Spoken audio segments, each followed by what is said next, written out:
বেঈমান খাইতেছে কিনা দুনিয়া? তো আল্লাহ তাআলা বলে কুলু ওয়া তামাত্তাউ কালিলান, এই নাফরমান কিছু সময়ের জন্য দুনিয়ার মধ্যে খা, ভোগ কর, ইন্নাকুম মুজরিমুন, কিন্তু মনে রাখিস তুই কিন্তু নাফরমান, তুই কিন্তু পাপী, আমি কিন্তু তোরে ছাড়বো না। কবরের প্রথম রাত থেকে হাসরের ময়দানে আমি দেখবি তুই বান্দা আমি কত কঠিন কত কঠোর, তোরে আমি দেখাবো। ভাত খাইতে লইছে খাও, ভাত খাইতে লইছ খাও বান্দা, এখানে আটকামু না, এখানে আমি জানোয়াররাও আটকাই না, আমি জন্তু জানোয়াররাও খাইতে দেই, তোরে দিতাম না কেন বেটা, খা বেটা। কিন্তু ইন্নাকুম মুজরিমুন, মনে রাখো 7টা বাজে নাস্তা করতে বসছো, আল্লাহ যেন ডাক দিয়ে বলে বেঈমান খা, ঠিক আছে নাস্তা, কিন্তু মনে রাখিস ফজরের নামাজ পড়স নাই, আমি হিসাব রাখছি। রাত 10টা বাজে খাইতে বসছ বেঈমান, ঠিক আছে খা, কিন্তু মনে রাখিস এশার নামাজ পড়ো নাই। ঘর করলা, ফার্নিচার বানাইলা, ঠিক আছে থাকো, তো মনে রাখো এগুলো সুদের টাকা, এগুলা কাস্টমারের ঠকাইয়া মিথ্যা বইলা ওজনে কম দিয়া ওই টাকা আমি জানি, আমি বান্দা দেখব। ওয়াইলুন ইয়াউমাইযিল লিল মুকাদ্দিবিন, আবার বলতেছে আল্লাহ মিথ্যাবাদী নাফরমান তোমাদের জন্য বড় বেশি দুর্ভোগ, লাঞ্ছনা, আযাব তোমাদের জন্য, আযাব। এই জন্য আল্লাহ তাআলা বলছেন এটা।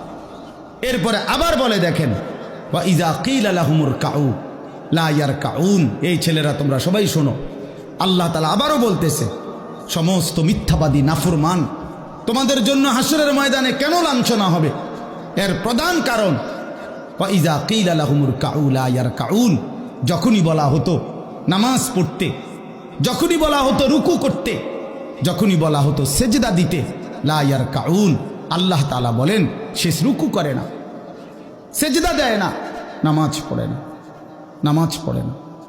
আল্লাহ বলেন আমি এতবার বললাম, এতবার বললাম, একটা দিনে 5 বার মসজিদে আজান হইল, একটা মহল্লায় শুধু একটা মসজিদ না, এক এক ওয়াক্তে এক একজনের কানে কমপক্ষে 10টা মসজিদ থেকে আজানের আওয়াজ আসে, ঠিক কিনা বলেন? কি রে বান্দা এত শক্ত হইলি কেমনে বান্দা, আমার এত বড় আসমান ও জমিন দিয়া, এত বড় কায়নাত দিয়ে বান্দা আমি তোকে লালন পালন করলাম, বিনিময়ে তুমি একটা সেজদাও দিলা না। 365 দিনে খোদার একটা বছর কোনো দিন ফজরের নামাজ পড়লা না, এ কেমন জিন্দিগি বাপ? এত এত কঠিন মানুষ কেমনে হয়, এত পাষাণ মুসলমান কেমনে হয় বাপ বলেন? আর কতগুলো কথা বললে বলেন? এই জন্য নওজোয়ান আমার অনুরোধ রইল, নওজোয়ান নিজেরে বরবাদ করে দিও না বাপ, নিজেরে শেষ করে দিও না, নষ্ট করে দিও না, কষ্ট পাইবা বাপ। একদিন কবরে তোমার 14 গোষ্ঠীর কেউ থাকবে না, একদিন হাসরের ময়দানে তোমার পাশে কেউ থাকবে না, তুমি শুধুই একা। আল্লাহ তাআলা বলছেন বান্দা আমি এত বড় কোরআন নাজিল করলাম, তারপরে আর কি বললে তুমি ঈমান আনতে, আর কেমনে বলতাম আমি? নবীজি জিজ্ঞেস করবে, খোদার কসম নবী জিজ্ঞেস করবে, উম্মত 23টা বছর আমি দিন রাত কাঁদছি রে উম্মত, তুই জানোস না উম্মত আমি তোর জন্য কি পরিমাণ কাঁদছিলাম, সারাটা রাত আমি কেঁদেছি, তায়েফের পাথরের আঘাতে আমার পিঠ ছিদ্র ছিদ্র করে ফেলছে, আমি ক্ষুধার কষ্টে পেটে পাথর ভাঙছি, আমার ঘরের চুলায় আগুন জ্বলে নাই,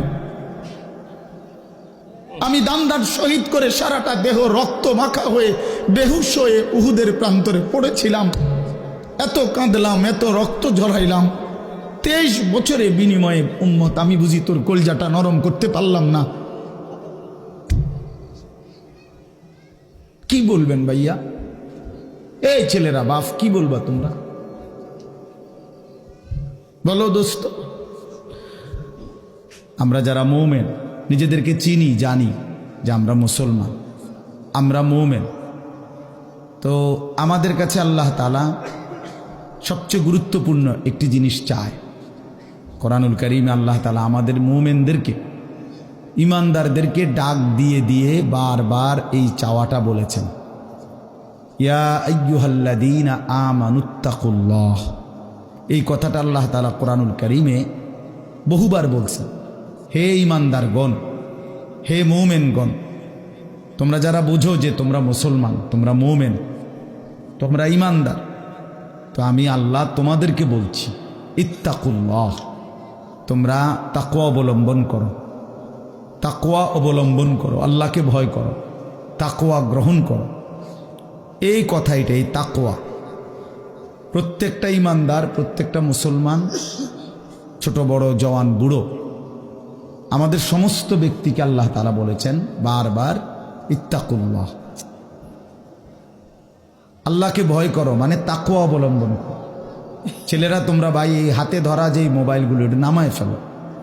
আরে ভাইয়া, আমাদের চেহারার দিকে তাকাই আসুন, শুধু শুধু এই মোবাইলটা নিয়ে ব্যস্ত হওয়ার কিচ্ছু নাই বাপ। এতে এমনিতেই মোবাইলে অনেক বয়ান আছে অনর্থক, এটার দিকেই যদি পুরা তাকায়া থাকো তো তাইলে আলেমের দিকে তাকাইবা কেমন?